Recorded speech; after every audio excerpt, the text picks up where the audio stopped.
that by the end of November, the United States had brokered a ceasefire in Lebanon. Hezbollah did what it said it would never do. It cut its deal and abandoned Hamas. And today, in Lebanon, there's finally a new president and prime minister, both of whom support a sovereign Lebanon without Hezbollah running the show or playing any part in it. The Assad regime next door in Syria is gone, removing Iran's ready access to Lebanon. Iran is in the weakest position in decades after the U.S. military helped defend Israel from Iranian missiles and supported Israel's military response inside Iran. Just look across the region. In Lebanon, there's an opportunity for a future free from the grip of Hezbollah. In Syria, a future free from the tyranny of Assad. For the Palestinian people, a credible path to a state of their own. And for the region and the future normalization and integration of Israel with all its Arab neighbors, including Saudi Arabia, who I've spoken with. You know, we've had many difficult days since Hamas began this terrible war. We've encountered roadblocks and setbacks, but we haven't given up. And a special thanks to my team, particularly Brett McGurk, who many of you know, who spent weeks and months working nonstop to reach this deal. Many of those weeks and months out of the country. Today's ceasefire in Gaza and the release of hostages is a result of a principled and effective policy that we presided over for months. And we got here without a wider war in the Middle East than many predicted. And now it falls on the next administration to help implement this deal. I was pleased to have our team speak as one voice in the final days. It was both necessary and effective and unprecedented. But success is going to require persistence and continuing support for our friends in the region and the belief in diplomacy backed by deterrence. So as we reflect on the news from Gaza today, we also remember all the victims of this war. We're mindful that the pursuit of a lasting peace, while never easy or quick, must always be our calling. So thank you all for listening. May God bless you all. May God protect our troops. I'm looking forward to this deal being fully implemented. And I'm sorry, I'm not going to take any questions now because I'm waiting. There's a whole congregation waiting for me. And I'm sure the remainder of the day I'll have an opportunity to speak with you. Thank you very much. Anything about the condition of the hostages that were released today and the others? Yes, I've just got a call saying the 3 are released into Gaza, 2 out of the hands of their captors, and they appear to be in good health, but it's early to tell. They may be across the border of the Gaza Strip into Israel now. I'm not certain. Thank you. Sir, any concerns about Hamas regrouping? No. Will you remain involved in the deal as it moves forward? No way out. Proud of the deal. Thank you, sir. Thank you. President Biden speaking from South Carolina today on his last full day in office, talking about the accomplishments of this ceasefire deal. You heard at the end there were questions about the conditions of the hostages as they were released into Israeli custody. And we've actually received an update from the IDF that the Red Cross handed them over to the Israelis in good condition. Also, President Biden saying that today the guns in Gaza have gone silent. And he talked about having to work with the Trump administration in the final days. Of course, this was part of a plan that Biden and his administration presented back in May of last year. But they brought in the Trump administration knowing that it would require them to help close out the deal and get it over the finish line. But no doubt a major accomplishment for him in his last full day in office. Let's go to ABC's White House correspondent, Mary Alice Parks from the North Lawn. Mary Alice, this is something that President Biden has been working on for a very long time. At the very end there, you heard him say, I'm proud of the deal. Yeah, a major accomplishment. What a way to finish his presidency. Of course, he said this has been one of the toughest negotiations he's ever been involved with, his decades-long career in foreign policy. He defended his decision to stick it out. Of course, he talked about the pressure that he received both at home and abroad around his support of Israel throughout this long war. And he said that sticking with these negotiations helped get it over the finish line. It stuck out to me that he also talked about the aid trucks that he believes right now in these important few moments and hours are crossing into Gaza. Of course, this has been a major priority for this administration as well, to try to get more humanitarian aid to the people of Palestine who've been suffering so much, who've been needing food and medicine. We remember when the United States sent men and women to try to build that pier to get more aid in, putting pressure on Israel to try to get more aid in. So that was a big part of this announcement, too. But then you're right, talking about the work that he's been doing as well with the incoming Trump team.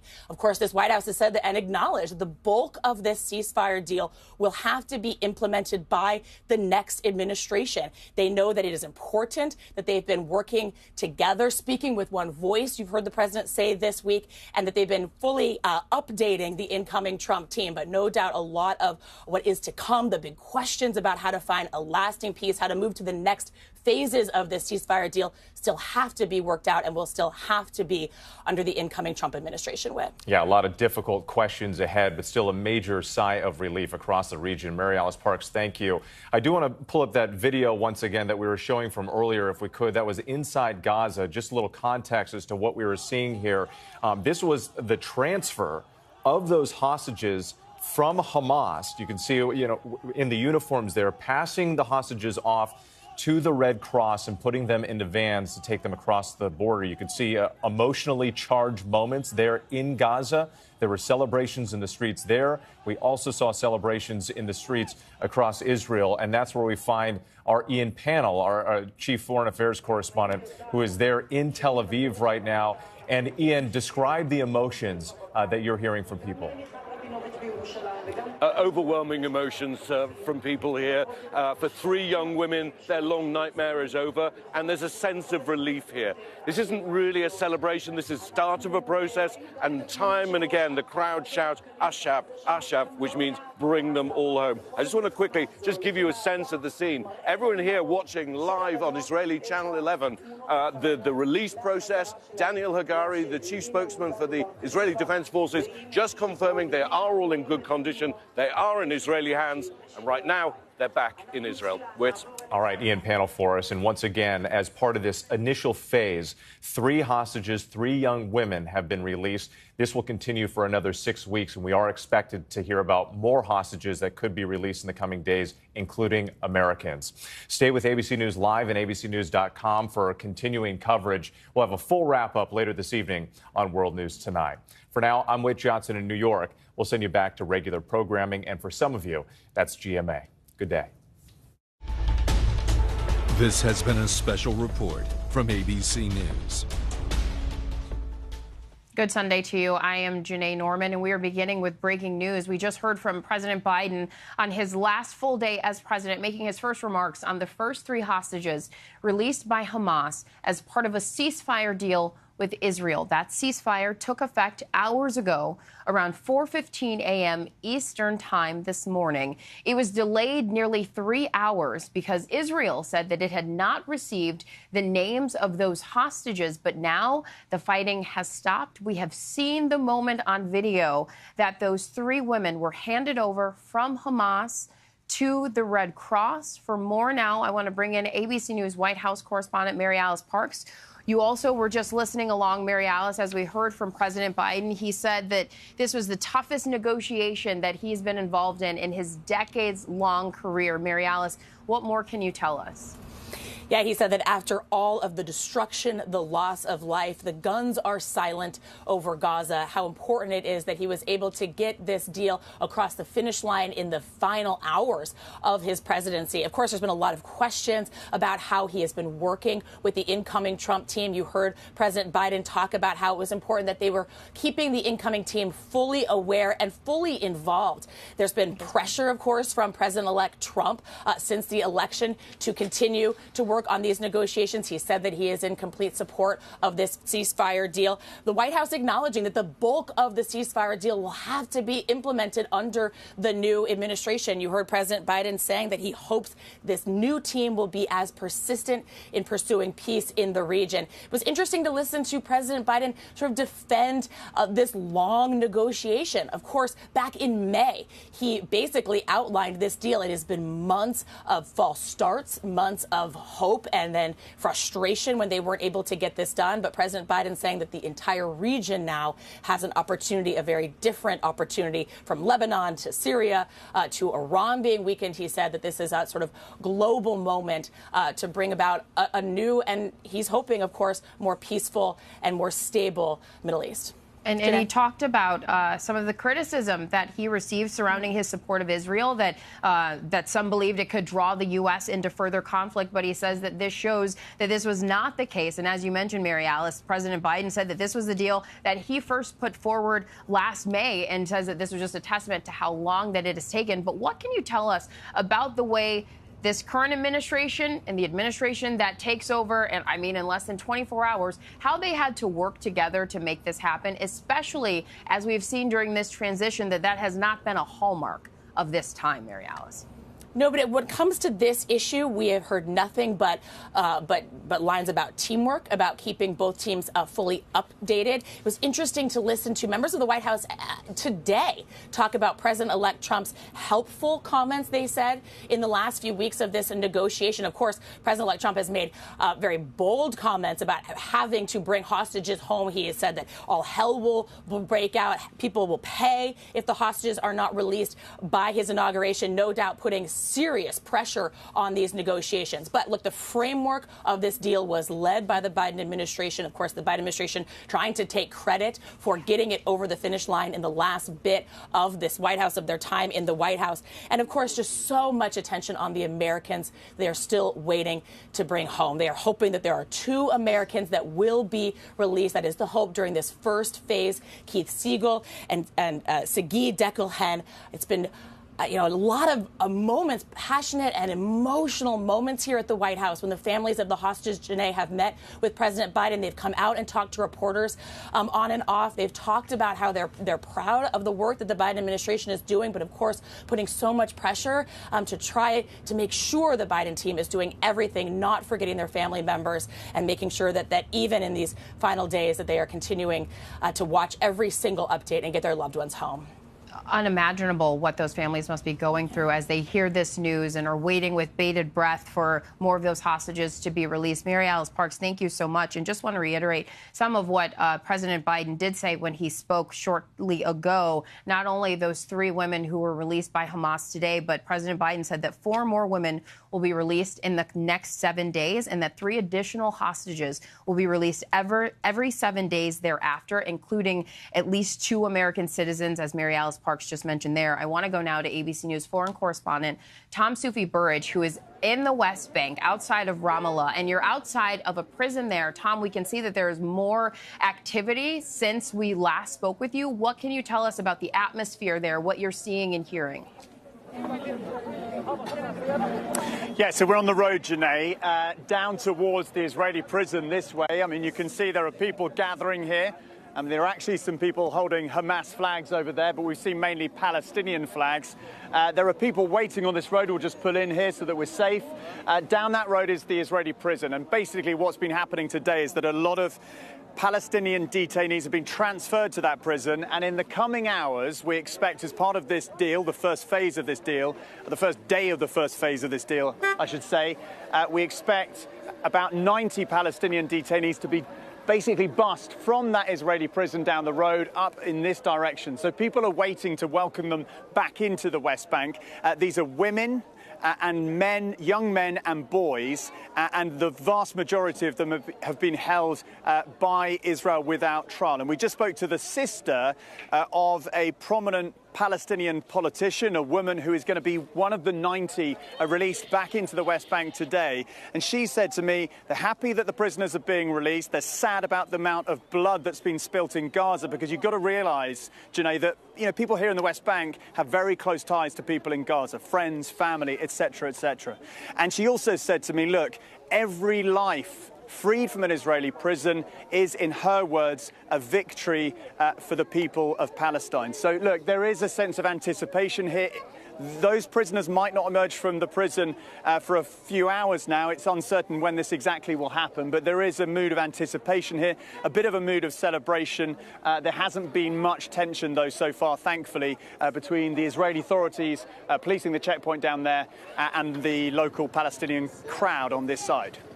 It is good to hear that there's not much tension there, but certainly so much uncertainty. As you poignantly said, Tom, this is the first day of the first phase of this deal, and that's so important to point out. And now I want to bring in Mick Milroy with ABC News, one of our contributors, who can speak to just how delicate of a situation this is. And so, Mick, can you talk about exactly what Tom said there, the first day of the first phase of this deal, because of how delicate it is? That's right, Janae, and it really comes down to the fact that neither side trusts each other at all. And they are, after all, mortal enemies. So they want to see the other side react and start putting things into place before they move, and that's why it's a very choreographed issue with moving Palestinian prisoners, moving Israeli hostages, and moving in critical food aid, humanitarian assistance into Gaza. This is also going to be with the IDF moving out of designated population centers that they agreed to under the agreement. So all this is going to happen every day. Any day it could break down. Let's all hope it does not. But any day it could break down, which is why maintaining the actual structure of the agreement is so important. It builds trust, and it is what's going to keep this going forward and getting more hostages out.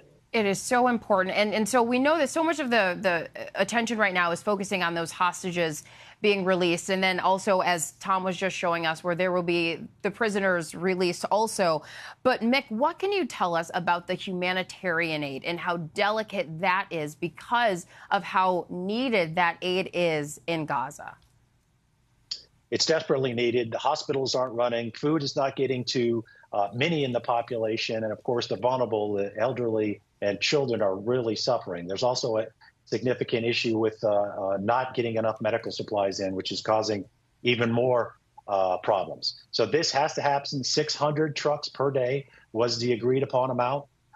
Part of that, about 300 of it, will need to go to the northern part of Gaza, where these populations are not getting the critical food aid that they need. It's very difficult to get there. The infrastructure has been destroyed, but that's part of the agreement. It needs to happen. And also part of these trucks are going to be fuel, because the fuel is needed to go into these generators to run these hospitals, which are currently off operation. So this is happening at the same time. It needs to happen, and it needs to maintain this level of assistance and potentially even increase to keep up with the need. It is all so delicate. Mick Mulroy, thank you so much for talking to us. And now I want to bring in ABC News chief foreign correspondent Ian Pannell, who is live in Tel Aviv amongst so many people who have waited so long for this day, Ian, but as cautiously optimistic as many are, they're not celebrating just yet. Exactly. I think celebration is overstating it. There is relief. Of course there's some happiness. After 15 months of this long nightmare that everyone's been living in, every single day people have come to this square to talk about the hostages, to hold each other's hand, to hug, to just try and put the pressure on the government to prioritise the release of the hostages. When it was announced that finally the three young women were all in the hands of the IDF and non-Israeli Israeli soil, people hugged, people cried, people were cheering. I just want to pan the camera around, just show you the scene here. We've got hundreds and hundreds of people who've been camped out again day and night here. They've all gathered, they're watching Israeli Channel 11 public broadcaster. There they've been seeing pictures of the hostages. We just saw an incredible video of the father of one of the hostages and the family being given the news that they were in Israeli hands and that they were safe and sound. Israeli medical teams have examined all the hostages, and all three, incredibly, seem to be in pretty good health. Remember, all three were also injured during that attack. A reminder, though, this is just day one. So far, everything has gone to plan, but this is a very, very tentative peace process. Negotiations for phase 2 are due to begin in a few days' time, and then phase 3. By the end of phase 3, the vision, at least, is that all the hostages will be returned. There'll be hundreds of Palestinian prisoners also sent sent home, that peace will settle in. But there's still huge unanswered questions, primarily who governs Gaza afterwards. Again, you look at those incredible images from inside Gaza, the people who are in charge on the streets, the very people that the Israeli government has been trying to remove, Hamas. And Ian, the crowd that you pointed to, we have an image of that crowd. And as you're talking, I'm looking, and you're seeing people looking like they're biting their nails, or these big hopeful eyes but wiping away tears, and then you'll see a smile. There's so much emotion, and it might be hard for you right now, Ian, because you're still in the midst of it. But I want to know, as you've been covering this, what is it like being there at a point when there is so much emotion and still so much tension, and it is so delicate? What is it like to just be there, taking this all in with so many people feeling so many different ways? It's an infectious sense of emotion. You can feel the emotion deep inside every single person here, young and old, politically on the left, the right, man, woman, children. Everyone has lived through this nightmare, and it isn't over. That's really important to remember. But as I look around, I see people with their arms around each other. I see people who've been crying in tears. I mean, even people in the crowd have been hugging us as well. Even for our cameraman, a deeply emotional time for all Israelis, and of course similar emotions on the other side. But you hear these chants again repeatedly throughout the crowd every few minutes.